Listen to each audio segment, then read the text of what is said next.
देखिए, ये जो बेटियां होती हैं ना, इनको अपने बाप से बड़ी मोहब्बत होती है।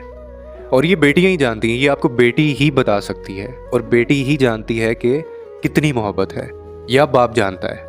इन दोनों के अलावा कोई तीसरा शख्स दुनिया में नहीं होगा जो ये आपको बता सके या जो ये जान जाए कि कितनी मोहब्बत है। और सच कहूँ तो बेटियों का नेमल बदल है ही नहीं है, कोई मुतबादल नहीं है, मिल ही नहीं सकता। अल्लाह ने इसका कोई इसकी रिप्लेसमेंट अल्लाह ने रखी नहीं है, ही नहीं है दुनिया में। अगर है तो भेजी नहीं है।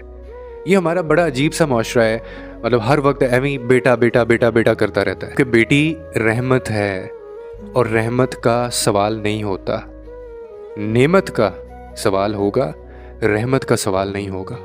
शायद बेटियां होती ऐसी हैं कि हमेशा मोहब्बतें और खलूस बांटती हैं और मोहब्बतें लेती हैं हमेशा।